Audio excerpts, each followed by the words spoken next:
Hey, do you know what Antifa is? What they do? What it stands for? Well, hang around. We're going to talk about that today on Things You Should Know.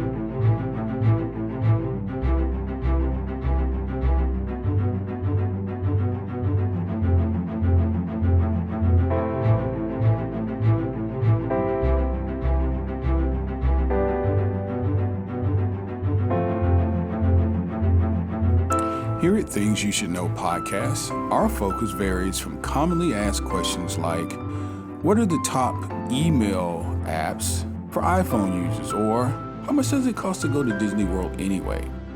To the trending topics of the day, such as, are taxes going up or down? And who's Elon Musk? We shed light on things you probably have always wondered about, but you never got around to investigating them yourself. This podcast brings you the answers to your most commonly asked questions and makes you smarter just by listening. Information empowers, and the more information you have, the better decision you can make, and ultimately, your quality of life is based on the decisions you make. So, thanks for joining the discussion, and make sure that you subscribe today and not miss out on any future episodes of Things You Should Know. Hey guys, welcome to the show. This is Kelly, your host, and you've reached Things You Should Know. If this is your first time, welcome aboard. We've got a really exciting show planned, very educational show planned. Today we're going to be talking about Antifa, what it is, what does it mean, what do they do, etc. Over the last few years, it's been quite a bit of misinformation from a lot of different platforms. And one of the things that this podcast does is answers questions such as this in a way that can be factual based and provide you some information to go out and do some research on your own. So today we're going to be talking Antifa. I appreciate you joining. Those of you who've been supporting the podcast since day one, thank you for coming back. And for all of you, please consider giving the podcast a review, as well as sharing, liking, commenting, particularly sharing with your colleagues, your friends, your family. All right. So let's get into it. What is Antifa? And I'm sure you have heard this term and thought to yourself, that sounds exotic. What in the world is it? It sounds like something from somewhere else. Many Americans may have heard of Antifa for the first time back in the summer of 2017, when T-shirt-clad counter-protesters, their faces masked with bandanas, showed up to confront white nationalists marching in the streets of Charlottesville, Virginia.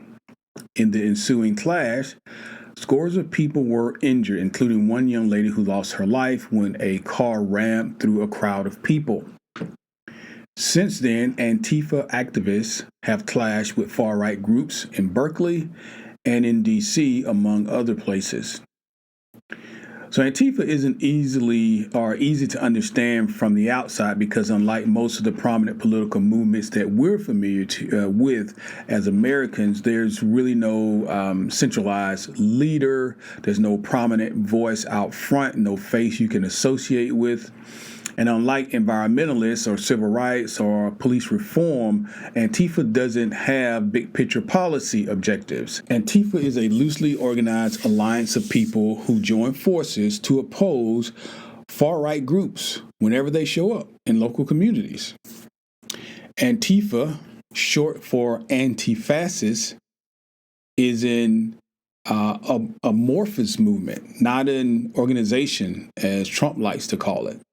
It just shows up when there's a need, when there is a fascist movement about to take place, or seemingly, then this group will appear to oppose it. And when cities across the nation erupted, for example, in May of 2020 at the murder of the African-American George Floyd by Minneapolis police, Trump administration, for example, was quick to place blame on this left-wing protest movement and this group with this exotic-sounding name, Antifa.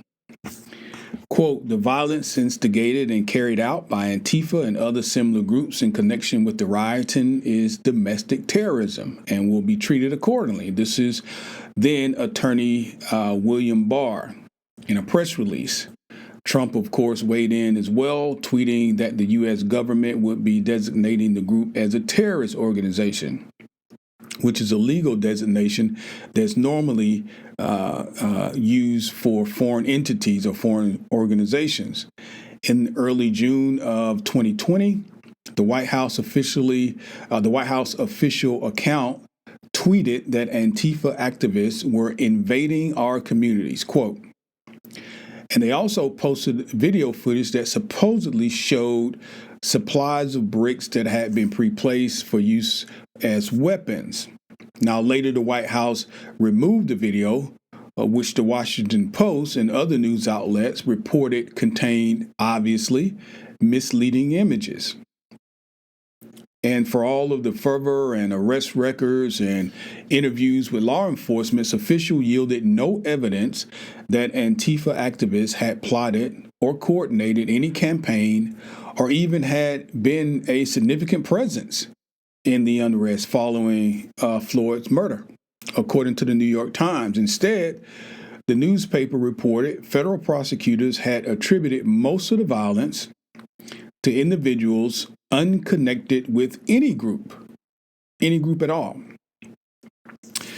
So let's get into the origins of Antifa. In a sense, the Antifa movement traces all the way back to Italy in the 1930s, when there was a left-wing group called Anti-Fascist Action, which they later shortened to Antifa. It rose up against a regime of Mussolini. He was an authoritarian who espoused racist views and utilized squads of violent followers called black shirts in an effort to intimidate any of his opposition. In the U.S., though, Antifa really grew out of anti-racist action, a movement that emerged in the Midwest in the 1980s and the 1990s, and they opposed racist skinheads and neo-Nazis who at the time were showing up to punk rock concerts and shows and skateboarding parks and things like that as part of their recruiting. And in Portland, Oregon, one of the nation's most prominent Antifa groups, called Rose City Antifa, was formed in 2007. And they also oppose, obviously, neo-Nazi skinhead music festivals. Now, what do they do? What does Antifa do? Quote, anti-fascism is fairly self-explanatory, end quote. This is Rose City Antifa explaining in an email. Quote, our role is to prevent and take action against fascist activity. So let's just stop here and let's make sure we all are on board and we understand what fascism actually is. Fascism is a form of far-right, authoritarian, ultra-nationalism characterized by a dictatorial power. You know, some sort of person in office, say a president, for example, who can supply forcible suppression of the opposition and has a strong regimen of society and of the economy, which came to prominence, similar to what came to prominence in the early 20th century in Europe, i.e. Mussolini. So fascism is a far-right movement. It's nationalism. It's authoritarianism. It includes suppression, racism, and these sorts of things. Rose City Antifa explains its approach. Quote, as a group, we primarily use a three-pronged approach: direct action, education, and solidarity with other left organizations. Direct action is any work that prevents fascist organizing. And when that is not possible, it provides consequences to fascist organizers. It also includes researching and tracking fascist organizations and individuals. Education includes hosting speakers and educational events for our community so that we can all be able to to recognize fascism and oppose it effectively. Solidarity simply means things like providing security for local events and allying ourselves with other organizations who have similar goals, end quote. The news media coverage often depicts Antifa primarily as a bunch of street fighters. Physical protesting is relatively a small part of what we do, says Rose City Antifa. Each of us is expected to put in several hours of work per week, and that time is spent doing everything from researching and writing articles to providing advice and assistance to people who reach out to us, to coordinating with other groups in the area to help them stay safe from provocators who attempt to disrupt them. End quote. So individual Antifa activists themselves tend to remain low profile because the movement is anti-hierarchical and focuses on group action. We work together to determine the best course of action based on everyone's ideas and input, and find that our best work comes from taking the time to collaborate as equals. We also want to avoid our actions being reduced to that of a single individual that can not only put that person at risk, but we want to demonstrate that we act in unity and that we don't do this for social capital, but because we think it is simply the right thing to do. And this again from Rose City Antifa. So finally, Rose City Antifa notes that we are just one group, and the Antifa movement is more of a philosophy, an ideology, than a group, because a group can just be led by an individual. So it just isn't practical to have leaders when anti-fascists exist all around the world in different communities and in different walks of life. So here's 6 things to know in summary about Antifa and anti-fascism. How long has Antifa been around? Well, we said a little earlier. Some Antifa groups date back and their origins from fights against European fascists in the 1920s and 1930s. You'll recall Mussolini and Hitler, of course. What are they opposed to? Well, neo-Nazis, neo-fascism, white supremacy, racism. And in these days, the movement that encapsulates some of these ideas is the alt-right, the alt-right. Why do they dress in black? So you'll notice that usually they have their faces covered or they're wearing all black or something like that. Like other protest movements dating back to the Cold War era, West German anarchists, Antifa supporters will often dress in all black, sometimes covering their faces with masks or helmets so they can't be identified by opposing groups or the police. It's an intimidating tactic known as black bloc, which also allows them to move together as one anonymous group. There are also offshoots. One Antifa group in Oregon said that they also have a snack bloc of people who provide food and water for their allies during protests. Next, what tactics do they use? Well, Antifa looks to disrupt any alt-right events and far-right speakers. They use a variety of tactics to do this, including shouting and chanting and forming human chains to block off right-wing demonstrators. Some are unapologetic about their online tactics, which include monitoring the far right on social media. They also release personal information about their opponents online, commonly known as doxing. They've gotten some alt-right supporters fired from their jobs after identifying them online. How violent are they?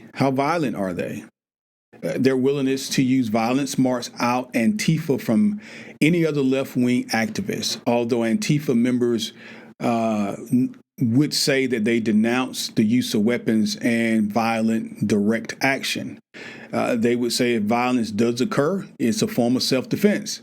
They also make historical arguments to justify their position.